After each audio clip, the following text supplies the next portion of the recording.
Baik, berikut adalah pemeriksaan fisik telinga, hidung, dan tenggorok. Pertama, menerangkan cara dan tujuan pemeriksaan. Pemeriksaan dilakukan dengan cara melihat atau inspeksi, meraba atau palpasi, dan melakukan tes-tes untuk melihat sifat dan jenis gangguan pendengaran dan keseimbangan, serta gangguan penghidu dan pengecapan. Menyiapkan alat yang akan digunakan untuk pemeriksaan. Lampu kepala,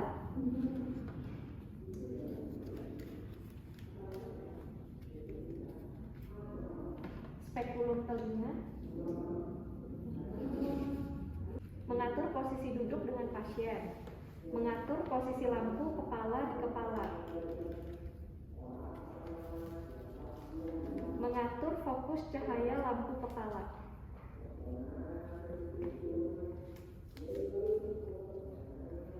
Berikutnya pemeriksaan telinga. Pertama, dilakukan inspeksi dengan memperhatikan keadaan telinga luar.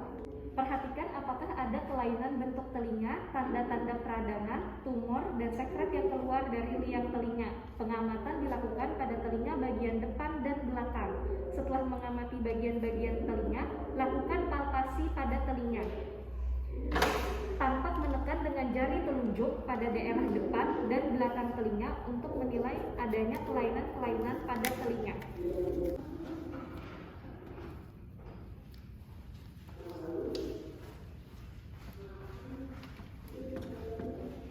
Menarik auricula untuk menilai ada tidaknya nyeri.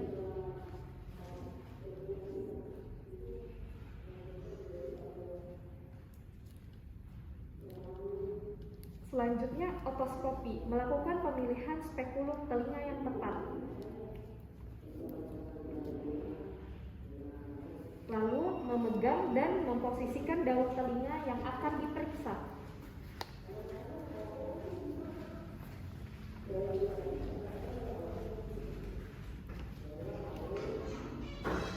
Mengarahkan sorotan lampu kepala ke dalam liang telinga, lalu menilai keadaan liang telinga.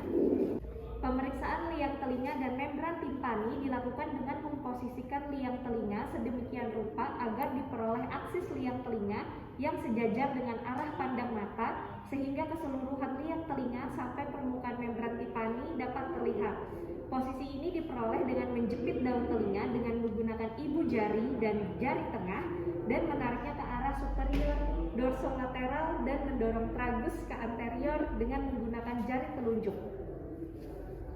Amati liang telinga dengan seksama, apakah ada stenosis atau atresia meatal, obstruksi yang disebabkan oleh sekret, jaringan ikat, benda asing, serumen obstruran, polip, jaringan granulasi, edema, atau furunkel. Semua sumbatan ini sebaiknya disingkirkan agar membran timpani dapat terlihat jelas.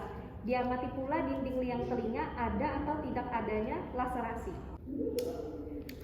Pengamatan terhadap membran timpani dilakukan dengan memperhatikan permukaan membran timpani, posisi membran, warna, ada tidaknya perforasi, refleks cahaya, struktur telinga tengah yang terlihat pada permukaan membran seperti manubrium male, processus brevis, plica malleolaris anterior dan posterior.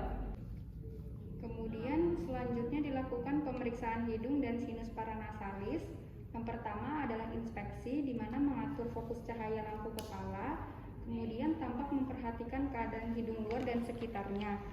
Untuk inspeksi dilakukan dengan mengamati ada tidaknya kelainan bentuk hidung, tanda-tanda infeksi dan sekret yang keluar dari rongga hidung.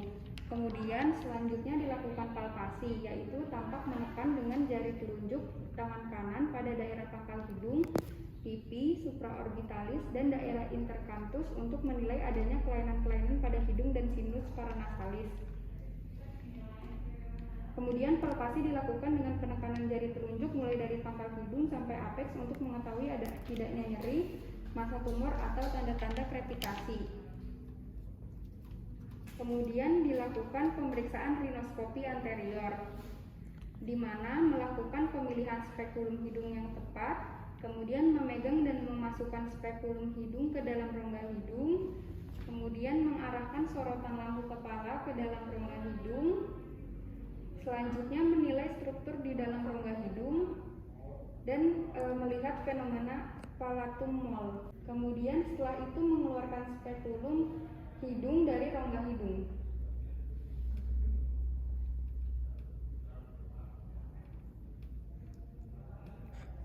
Selanjutnya dilakukan pemeriksaan rinoskopi posterior, di mana melakukan pemilihan cermin nasofaring yang tepat, kemudian menyuruh penderita untuk membuka mulut, kemudian melakukan penekanan lidah dengan spatel lidah.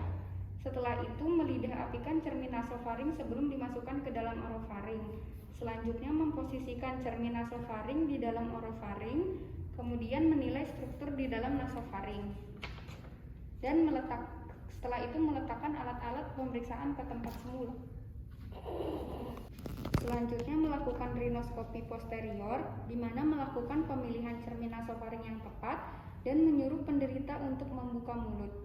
Kemudian selanjutnya melakukan penekanan lidah dengan spatel lidah.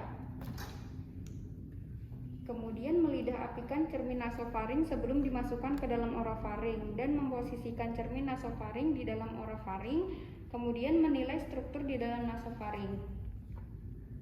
Kemudian setelah itu meletakkan alat-alat pemeriksaan ke tempat semula. Selanjutnya untuk laryngoscopy indirect itu menilai mobilitas plika vokalis dengan menyuruh penderita mengucapkan huruf I berulang kali.